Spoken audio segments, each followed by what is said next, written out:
Amigo oyente, en el primer capítulo de esta primera epístola a los Tesalonicenses, estamos tratando con unas verdades tremendas. Por cierto, que da que pensar que Pablo les está escribiendo aquí a aquellos que habían sido creyentes por solo unos pocos meses, y que ellos habían sido creyentes por un mes cuando él los dejó. Y aquí él les está respondiendo a las preguntas que ellos habían hecho, y está conversando con ellos. En realidad, en un nivel espiritual bastante elevado. Vimos en nuestro estudio anterior que él unió a la fe, el amor y la esperanza, los tres tiempos, digamos, de la vida cristiana. La obra de fe que mira hacia atrás a la cruz y produce buenas obras en la vida. Un trabajo de amor, y amor y trabajo parecerían ser cosas muy separadas.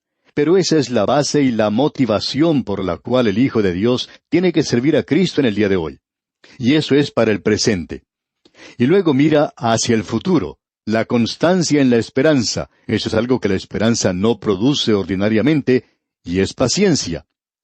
Puede producir la impaciencia, pero esta es una clase de esperanza diferente. Ahora, en el versículo 4 de este capítulo 1, el apóstol Pablo presenta otra gran verdad. Leamos. Porque conocemos, hermanos amados de Dios, vuestra elección. Y aquí tenemos nuevamente esa palabra, elección. Usted recordará que cuando estudiamos allá la epístola a los Efesios, en el capítulo 1, versículo 4, leímos, según nos escogió en él antes de la fundación del mundo, para que fuésemos santos y sin mancha delante de él.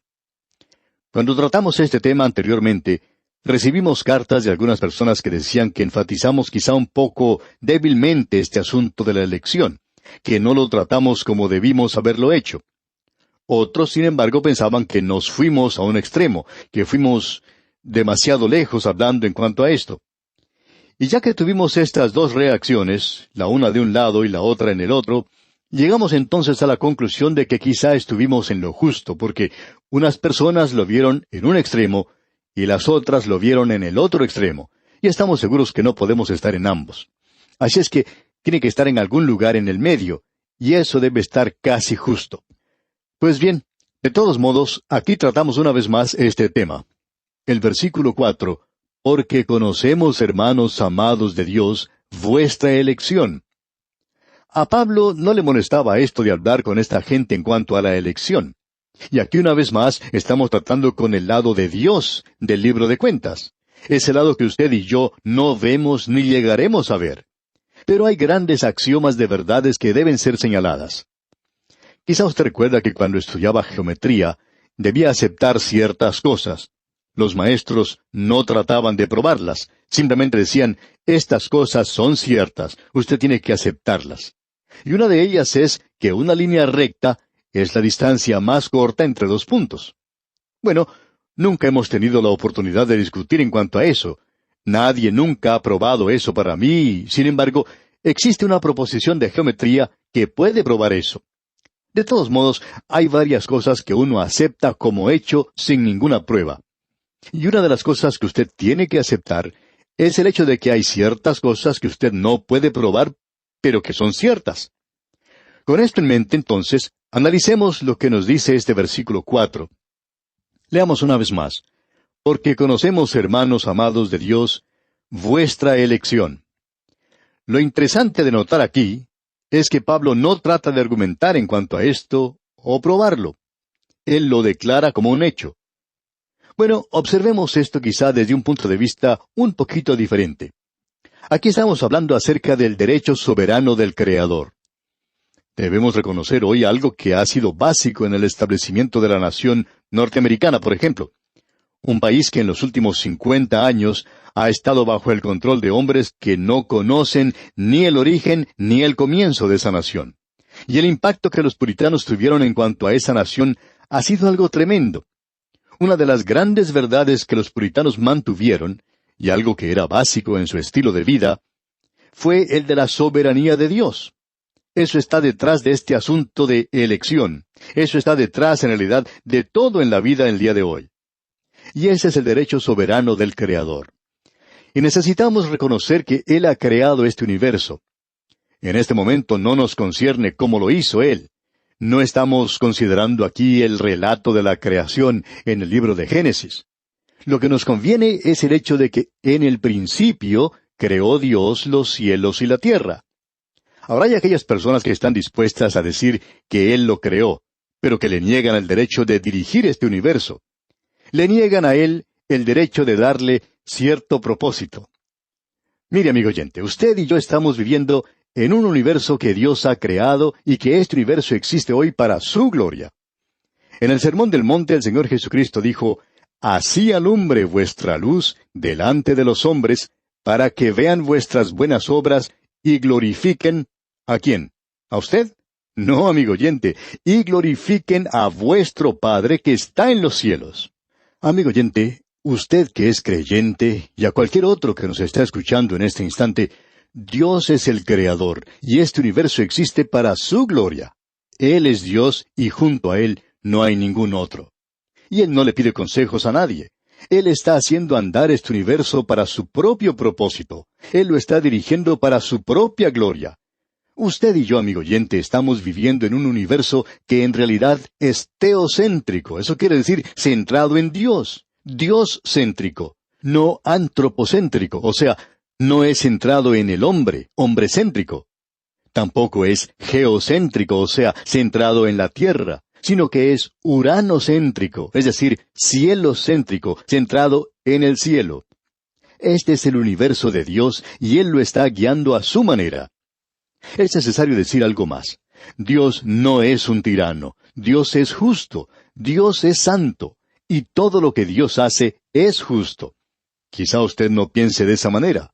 Si es así, permítanos decirle algo, amigo oyente. Si usted no cree que Dios es justo en lo que Él está haciendo hoy, que Él no está siguiendo el mejor plan, permítanos entonces decirle que usted está equivocado. Dios no se equivoca, amigo oyente. Es usted quien está equivocado. Y usted es la persona que necesita corregir su modo de pensar, porque si no lo hace, entonces usted no está andando con el universo. Este universo existe para Él, para su gloria, para su propósito. Y nada va a ocurrir en este mundo que no sea para la gloria de Dios. Él es quien está controlando este universo hoy. Con eso en mente, observemos algo más. ¿Se ha detenido usted a pensar alguna vez que el mismo hecho de que usted haya nacido, eso es realmente algo? Piense que usted quizá no hubiera llegado a existir. Lo mismo me podría haber ocurrido a mí, por supuesto. Amigo oyente, Dios nunca me preguntó a mí si yo quería existir. Él es quien pensó en cuanto a esto. Y Él es quien es responsable por mi existencia. Él nunca me preguntó a mí si yo quería ser hombre o mujer. Tampoco me preguntó si yo quería nacer en el día que nací. Yo no puedo elegir mis padres ni cómo quería que ellos fueran, si ricos o pobres. Nada de eso. Dios hoy está en control de este universo. Es su universo.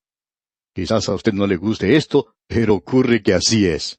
Y ninguno es elegido hoy en contra de la voluntad de Él. Ninguno es rechazado en contra de la voluntad de Él. Y Dios es correcto en todo lo que Él hace.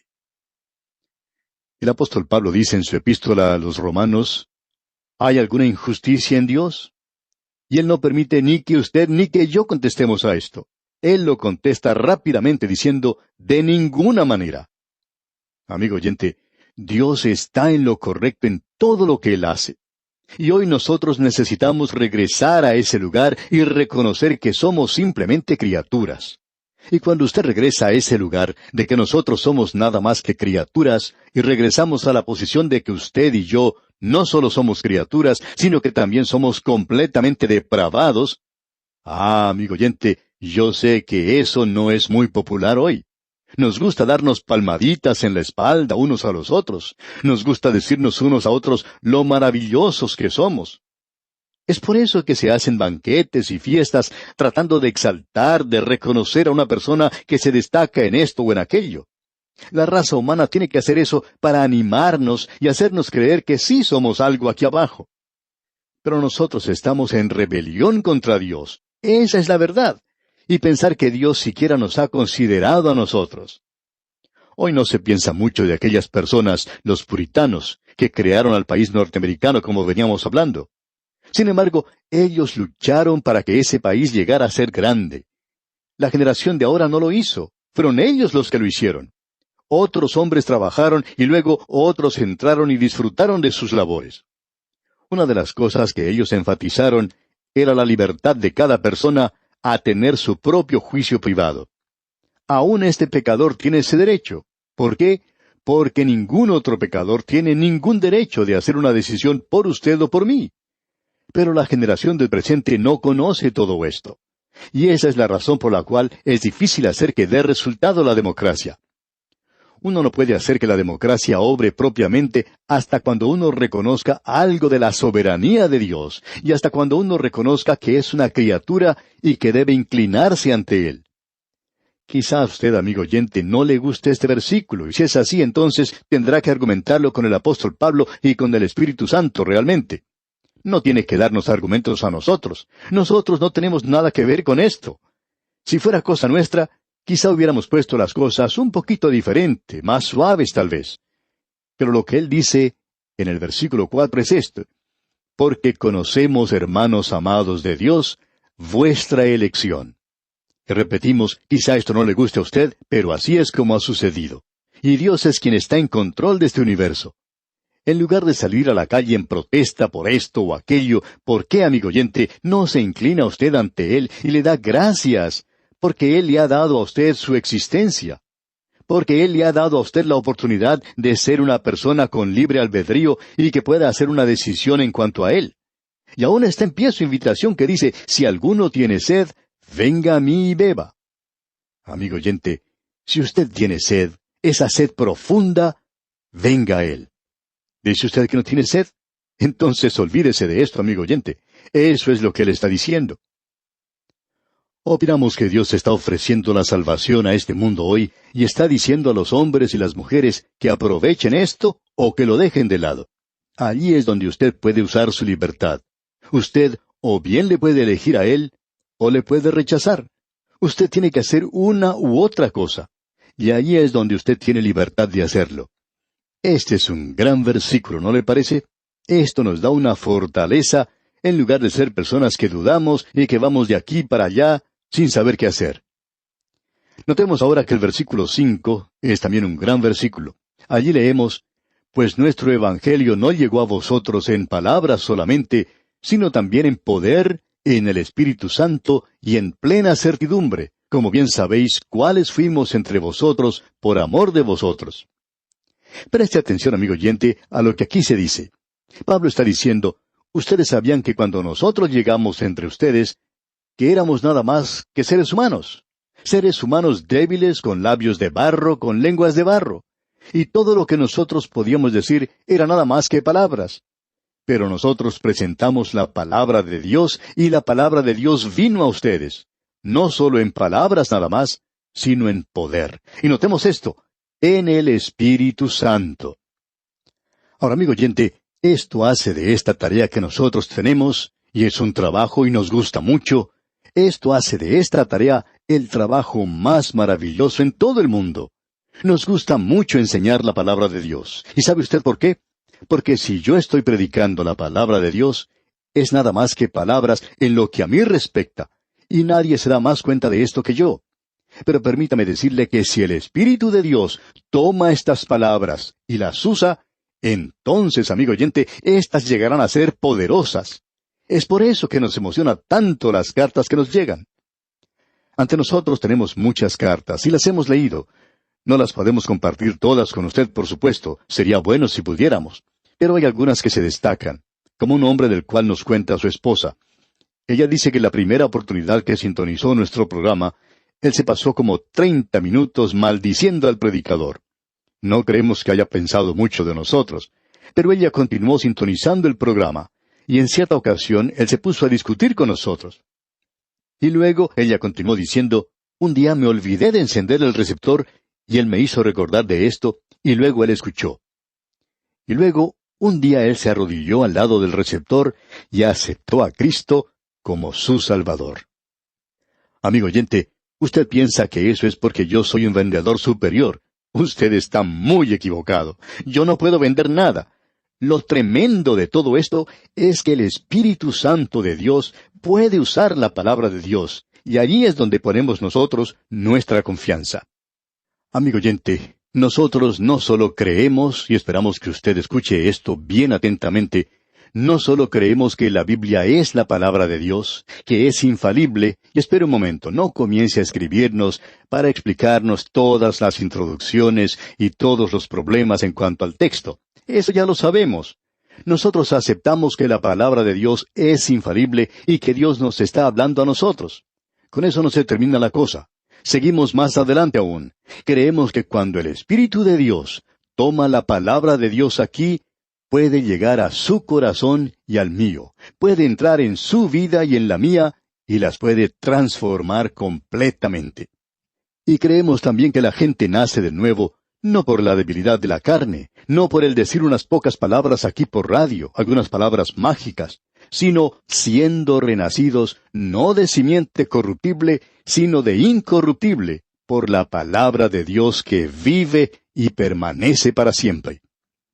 Y el Espíritu de Dios puede tomar la palabra de Dios y hacerla real para nosotros.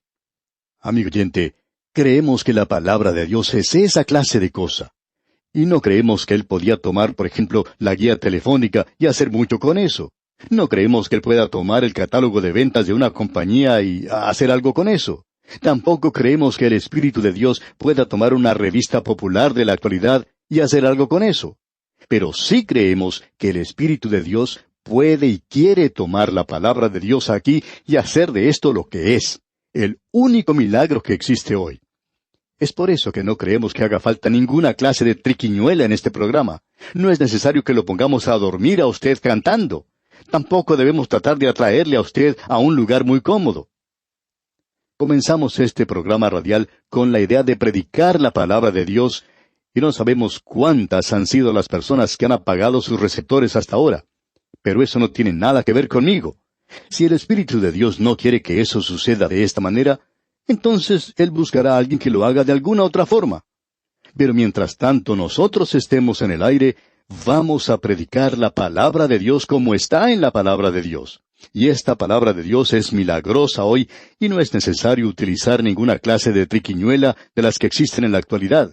Todo ese asunto de preparar alguna clase de programa para atraer a la gente. La palabra de Dios, amigo oyente, si nosotros solo la creemos, puede hacer esto. Permítame leer nuevamente el versículo 5 y también el 6 de este capítulo 1 de la primera epístola a los Tesalonicenses. Pues nuestro evangelio no llegó a vosotros en palabra solamente, sino también en poder, en el Espíritu Santo y en plena certidumbre, como bien sabéis cuáles fuimos entre vosotros por amor de vosotros. Y vosotros vinisteis a ser imitadores de nosotros y del Señor, recibiendo la palabra en medio de gran tribulación, con gozo del Espíritu Santo. No tenemos tiempo para desarrollar ese versículo, pero lo hemos leído por el hecho de que la palabra de Dios fue a Tesalónica, una colonia romana, lo que quiere decir que no solo era un lugar pagano, sino que estaba controlado por uno de los poderes más grandes, un gobierno militar, poderes políticos que el mundo nunca ha visto. Y la palabra de Dios fue a ese lugar y tocó los corazones y las vidas de la gente y los transformó.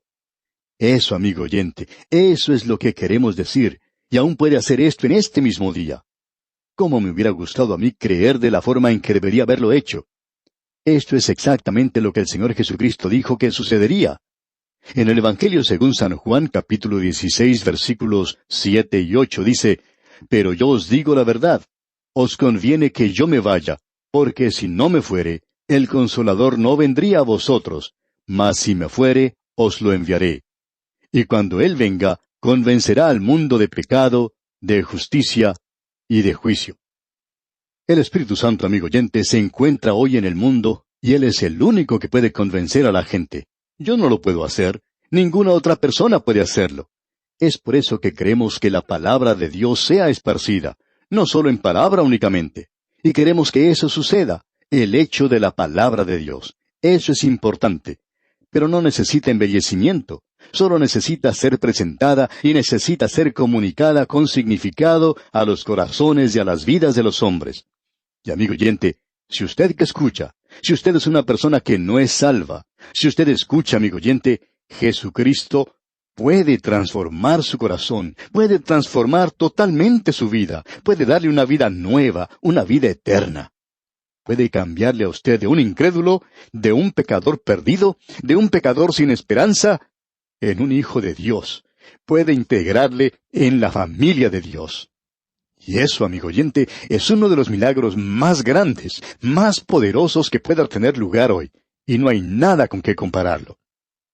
Y aquí vamos a detenernos por hoy y continuaremos, Dios mediante, el estudio de este capítulo 1 de la primera epístola del apóstol Pablo a los tesalonicenses en nuestro próximo programa. Mientras tanto, le aconsejamos que usted lea el resto del capítulo y también el capítulo 2 para que se familiarice con su contenido. Que Dios le bendiga abundantemente.